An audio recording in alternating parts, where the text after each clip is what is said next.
우리나라 저출산 문제 심각합니다. 그런데 어느 국회의원은 우리 부모들이 애 키우기 좋아서 많이 낳았냐 이렇게 얘기하며 사람들을 질타합니다.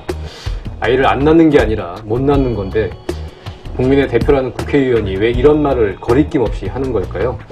오늘 더정치에서 짚어보겠습니다. 그 발언의 주인공은 자유한국당 김학용 의원입니다. 요즘 젊은이들은 본인이 행복하다고 애를 안 낳는다 이렇게 발언을 해서 물의를 빚었는데요. 구체적으로 어떤 내용이었죠? 네, 정확하게 워딩을 지금 보자면요. 네. 지금 젊은이들은 자식보다는 내가 사실 당장 행복하게 살고 내가 여행을 가야 하고 그러다 보니까 사실 이게 덜 낫는 거다. 이렇게 말을 했습니다. 네.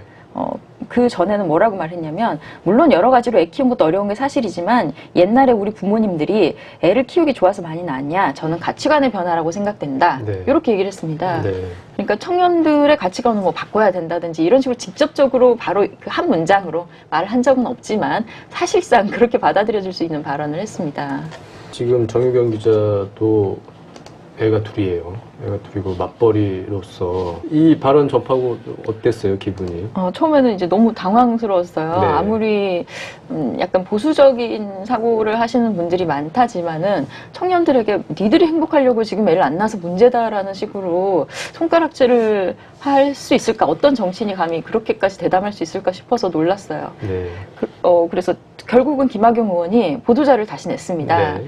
조금 약간 공개된 발언에 대한 사실 확인 없는 보도에 깊은 유감을 표한다 이런 내용으로 보도자료를 냈는데 네. 그러면서 전체 자신의 발언 녹취록을 공개했습니다. 네. 근데 이 녹취록의 내용을 보니까 제일 처음 보도됐던 언론처럼 뭐 젊은이들이 행복하려고 애를 안 낳아라고 딱 이렇게 잘라서 말하기는 조금 어려울 수 있겠지만 사실상 그런 맥락의 이야기를 했더라고요. 취지인 거죠. 네. 예, 예. 사실 확인도 없이 하지도 않은 발언을 짜깁기 해 악의적인 보도를 쏟아내고 있다. 이건 김학용 의원 보도자료 내용이 틀린 겁니다. 왜냐하면 이 맥락을 좀 확대해서 보도한 측면이 없는 건 아니지만 전체 발언의 취지를 보면 뭐 그런 겁니다. 지금 젊은이들이 이기적이라서 애를 안 낳는 것 아니냐. 옛날에는 힘들었지만 자식 낳아서 기르는 그런 재미에 살았다. 그러니까 우리 세대는 우리 부모 세대는 자식들을 위해서 이타적인 삶을 살았는데 네. 지금 젊은 세대는 이기적이라서 그렇죠. 애를 안 낳는 그 거다. 얘기죠. 결국 그 네. 얘기입니다. 네. 이리저리 아무리 둘러서 해석을 해도. 근데 이게 참 곤란해요. 뭐 옛날에 그 먹을 게 없어서 쌀이 떨어져서 밥을 굶었다 그러면 아니 라면 끓여 드시면 되시지 네. 밥을 왜 굶어요? 이제 이렇게 얘기하는 철없는 자식들이 있는데 뭐가 다르죠? 똑같은 겁니다.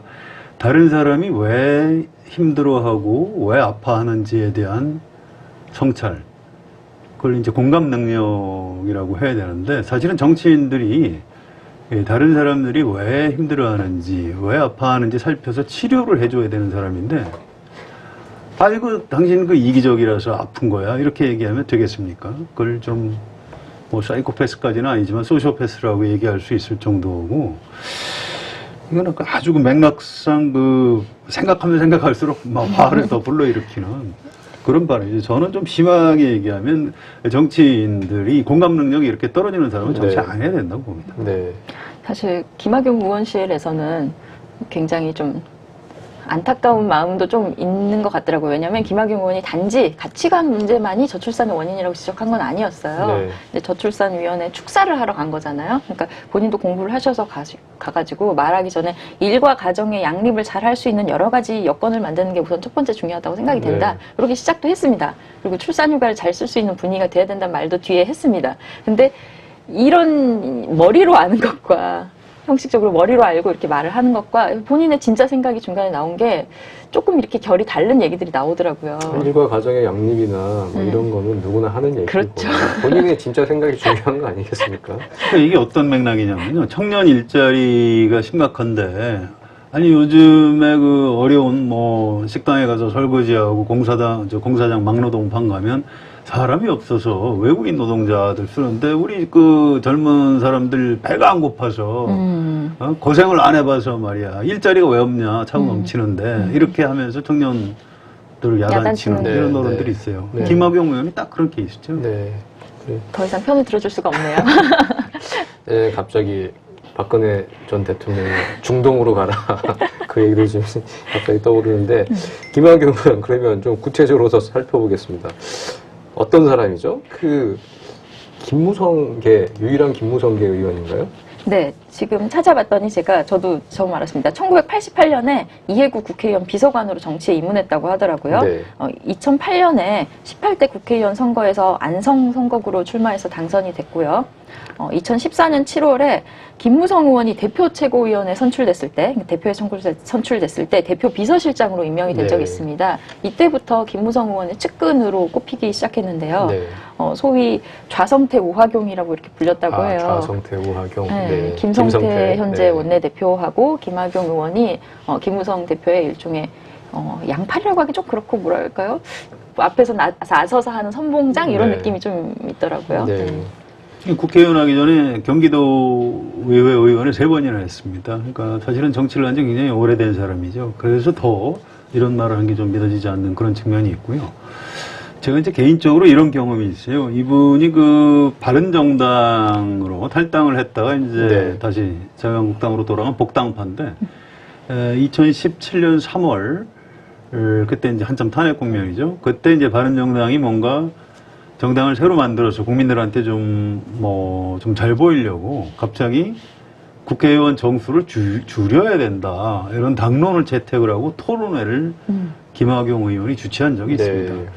저를 보고 토론자로 좀 와달라고 그래서 아니 저는 평소에 소신이 국회의원들 숫자를 좀 늘려야 된다고 생각하는 사람이다 그랬더니 그러면 나와서 반대 토론을 해주시면 됩니다. 오, 훌륭한데요. 그래서 이제 나와서 이제 제가 반대 토론을 했죠. 네. 그래서 김학용 의원이 이제 의원 수를 줄여야 된다 이런 얘기를 하길래 제 생각에는 지금 그 현실적으로 가능하지도 않고 지금 의원들이 그 찬성하겠느냐 반대할 것이다.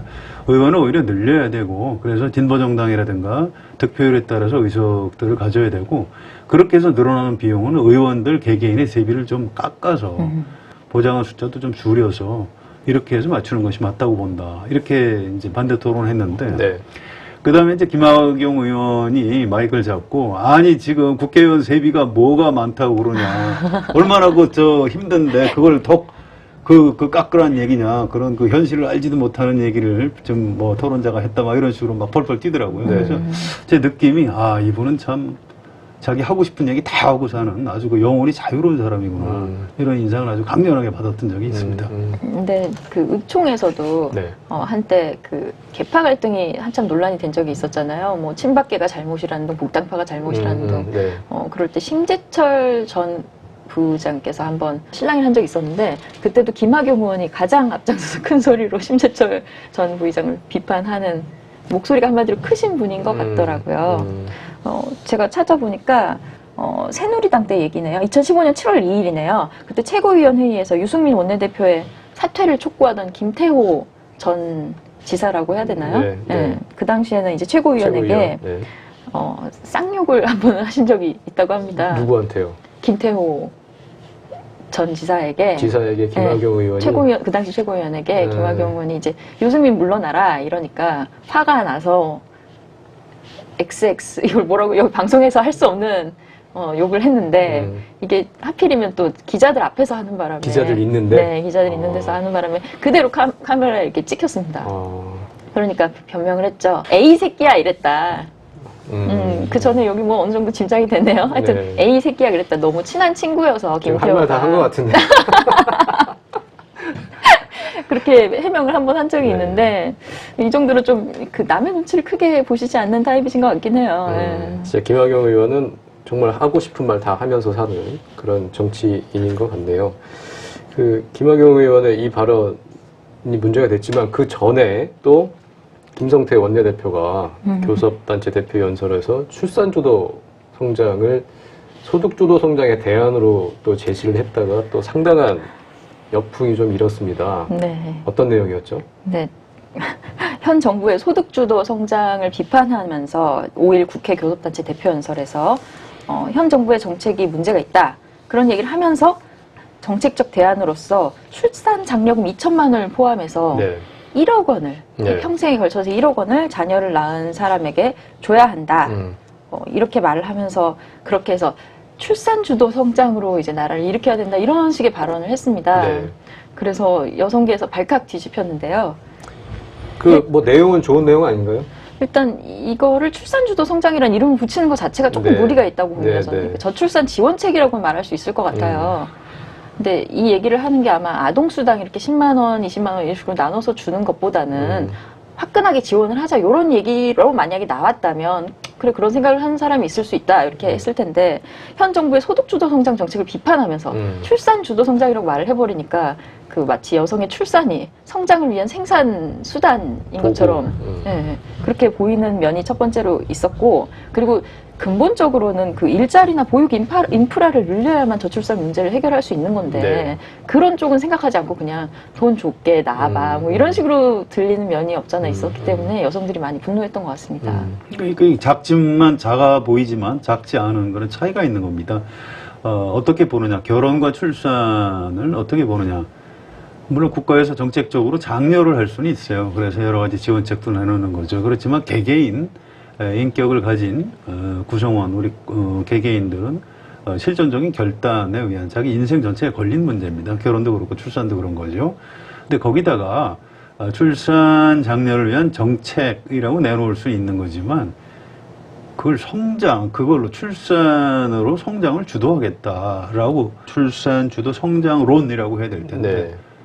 그 정책을 이제 갑자기 이론으로까지 승화시키면서 실제로 이렇게 출산을 통해서 성장률을 끌어올릴 수 있다 이렇게 생각하는 것 같은데 이거 이제 국민을 도구로 생각하는 거죠.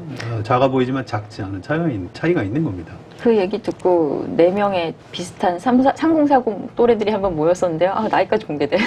기자들인가요? 아니면 기자들. 네, 여기자들? 네, 뭐 골고루 네. 만났는데 그 중에 아이를 낳지 않은 부부를 보고 국가의 성장에 기여하지 못했다고 저희가 막 장난으로 놀린 적이 있었습니다. 네. 그러니까 그런 함의가 숨어 있는 거죠. 네. 김성태 그 원내대표 발언에 이제 그런 큰 함정이 있는 겁니다. 경제 성장을 주도할 수 있는 것은 투자 또 뭐 수출 뭐 이런 걸로 이제 성장을 주도할 수 있죠. 또 단기적으로는 어떤 소득을 좀 늘려서 지금 문재인 정부의 소득주도 성장처럼 소득을 늘려서 그걸로 이제 성장을 단기적으로는 주도할 수도 있는 겁니다. 그렇지만 출산으로 성장을 주도한다? 이게 말이 되나요? 저는 좀 말이 안 되는 것 같습니다.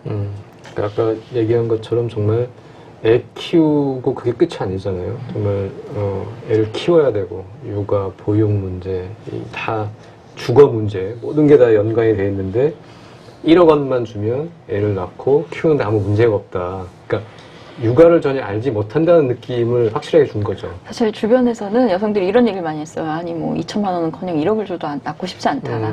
일단 낳게 되는 순간부터 회사에서 잘리는 경우가 굉장히 지금도 그렇죠. 많고요. 네. 그다음에 육아휴직을 낼 수가 없는 경우 사실상 낼 수는 있다고 돼 있지만 내는 경우에는 거의 뭐 승진 포기했냐 이런 얘기를 듣는 분위기가 아직도 있고요. 특히 중소기업 이하로 내려가면 사실상 쓸 수가 없죠. 거의 사표를 내는 분위기가 많고 그런 상황에서 일단 내가 지금 직장 잘리게 생겼는데 애를 낳고 싶겠습니까? 그리고 애를 낳고 나도 맡길 곳이 없어요. 서울에 부모님이 있는 경우에는 그나마 좀 맡기고 회사를 다니는 것 같은데 지방에서 올라온 맞벌이 부부 같은 경우에는 갑자기 예를 들어 이번에 상도초등학교 같은 경우에 네. 그 유치원. 옆에 있던 네네. 유치원이 단설 유치원이 사고가 나면서 갑작스레 아이를 맡길 곳이 없어지지 않았습니까? 네. 그때 64명 중에 10명의 아이들이 그대로 등원을 했다고 해요. 근데 맞벌이 부부의 자녀들이 있었다고 해요.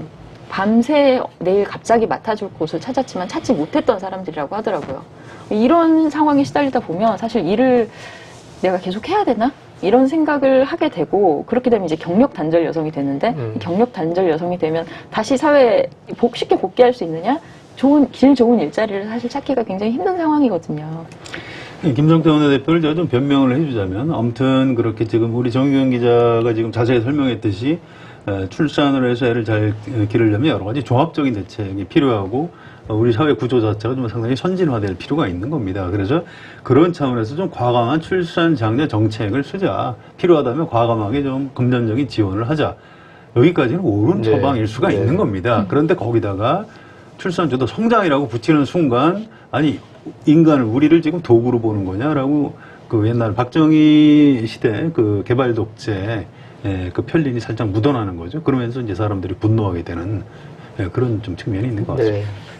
김학용 의원도 3선에 지금 환경노동위원장까지 맡고 있고요. 국회 상임위에. 그리고 김성태 원내대표도 어쨌든 자유한국당을 대표하는 지도부인데 이런 분들의 지금 발언이 이렇게 계속 문제가 되고 있습니다. 자유한국당 좀 전반적으로 젠더 감수성이 좀 떨어지나요? 이 자유한국당 출입하면서 좀 느낌이 어때요? 출입하는 기자로서 상당히 답하기 어려운 질문. 네. 아니, 솔직하게 곤란한 말해도 질문이네요. 돼요. 네.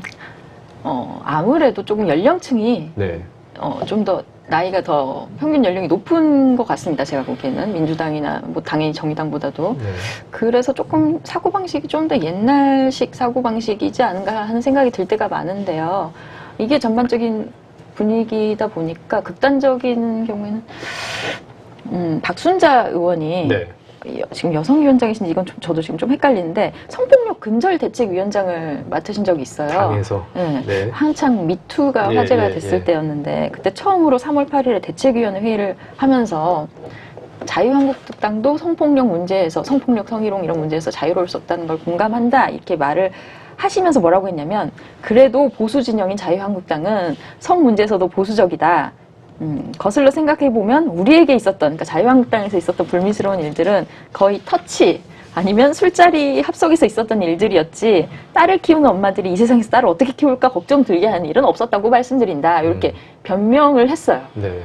근데 뭐 어디서부터 잘못됐다고 말을 해야 할지 좀 어려울 정도로 50보 100보 그러니까 우리는 터치고 그쪽은 더 심하다. 뭐 그런 얘기였던 것 같은데요. 이런 말을 이제 여성 의원이 하게 되는 분위기 자체가 조금 문제가 있는 게 아닐까 근본적으로 저는 그런 생각이 좀 들더라고요. 네.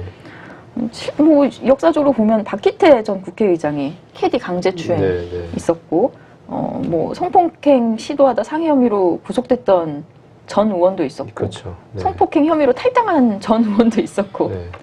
볼을 이렇게 여기자에 볼을 이렇게 툭툭 쳤던 그렇죠. 정몽준 네, 네, 전 네. 의원도 있었고 뭐 너무 많아서 뭐 다 일일이 그러니까 열거하기가 미투 국면에서 뭐가 불거지지 않았을 뿐이지 그렇죠. 사실은 그 문제는 예전부터 자유한국당 쪽에서 더 많았었죠. 그렇죠. 그럼 안상수 지금 뭐라고 불러야 되지? 전 시장을 빼놓을 수가 없네요. 요즘 룸에서는 자연산이 인기다. 이런 발언까지 뭐 그냥 뭐 아주 그냥 근데 뭐 터치만 했고 말로만 했으면 다행이라는 식의 이런 태도 자체가 조금 약간 문제가 있는 게 아닐까. 실제로 이제 기자들이 취재를 하다 보면 같이 밥도 먹고 술자리도 가잖아요. 그러면 이제 그런 건 좀 많이 줄었어요. 이런 말이나 이런 행동을 하면 오해를 살 수 있다. 네. 여기자들 조심들은 하는군요. 네, 옆에 여기서 옆에서 이렇게 얘기하다 이렇게 치고 또 이럴 수도 있잖아요. 이러면서 요즘 이렇게 하면 안 되지 이런 말씀을 한 번씩 하시는데요. 이제 저는 이런 건 좀 조심을 해야 된다고 봅니다. 이게 젠더 감수성의 문제가 남성과 여성으로 보면 뭐 점수를 내기는 참 어렵습니다만 평균적으로 남성들이 좀 떨어지죠. 되게 이제 가해자인 경우가 남성이 훨씬 많기 때문에 그런 겁니다.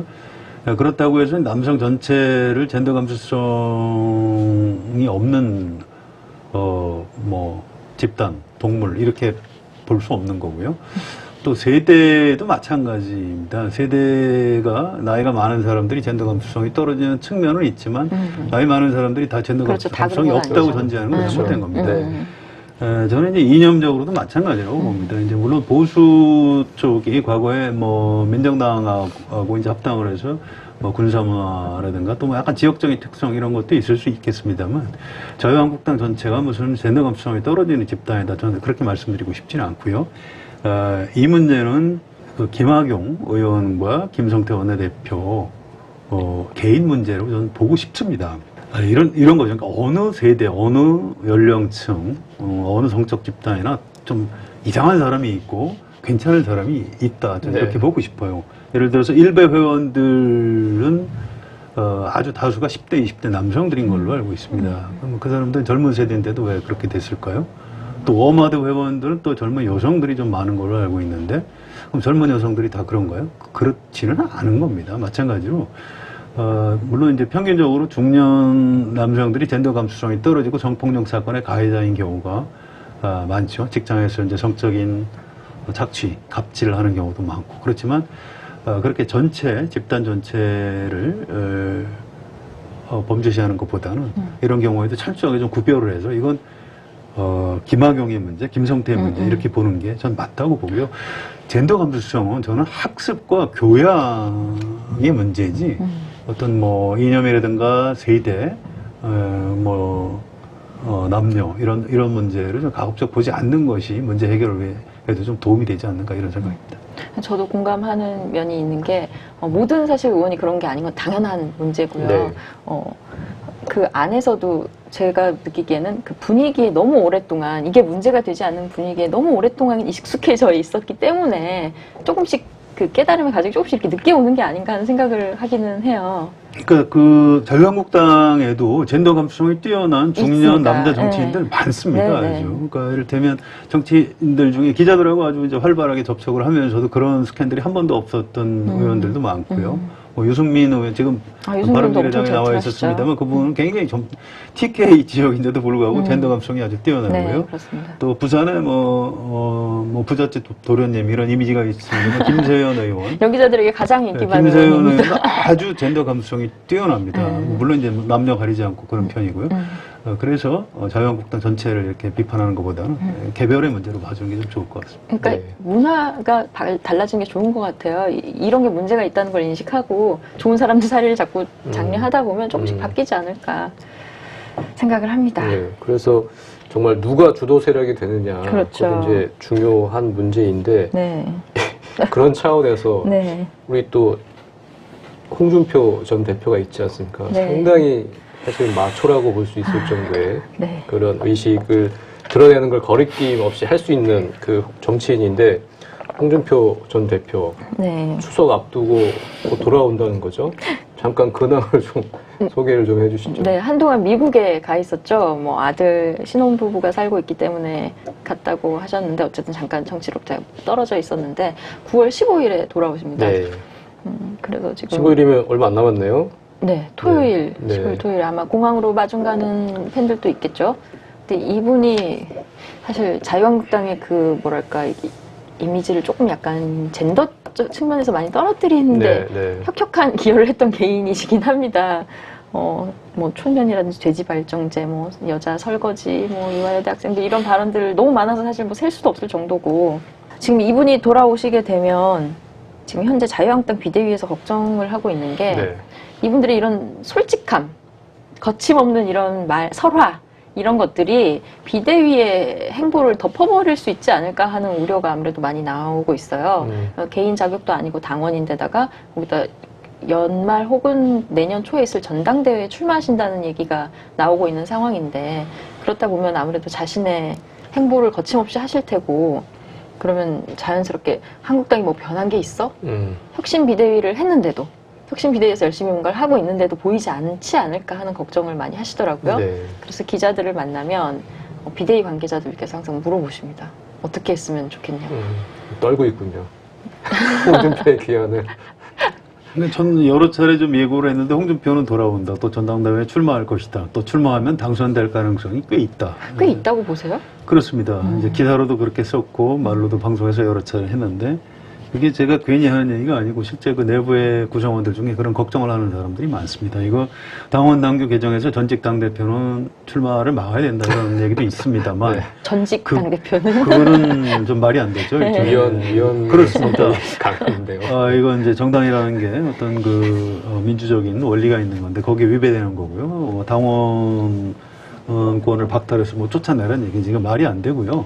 홍준표 전 대표가 돌아오는 거를 막으려면 전당대회에서 떨어뜨리면 되는 겁니다. 네. 근데 자유한국당이 지금 그런 정도 자신감이 없는 거죠.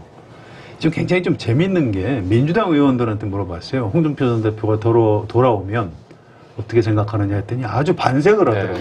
그렇지 않아도 지금 우리 문재인 대통령 국정 지지도도 떨어지고 그런데 홍준표 전 대표가 돌아와주면 참 우리한테는 도움이 되겠다 이런 얘기를 할 정도로 자유한국당 안에서는 좀 걱정을 하고 더불어민주당에서는 반색을 하고 이런 측면이 있죠. 네. 이런 것들 감안 다 해서 자유한국당 당원들이 정치적으로 판단을 해야 될 문제라고 생각합니다. 네. 홍준표의 귀환, 향후 전국에 큰 이제 변수가 될 것 같은데, 네. 역지사지라는 말이 있습니다. 나와 다른 사람의 삶을 몸으로 느끼진 못하겠지만 그 처지를 머리로 이해할 수는 있죠. 민의의 대변자라는 국회의원은 그 이해의 폭이 일반인보다 훨씬 넓고 깊어야 하지 않겠습니까? 그래야 민주주의가 제대로 작동할 것입니다.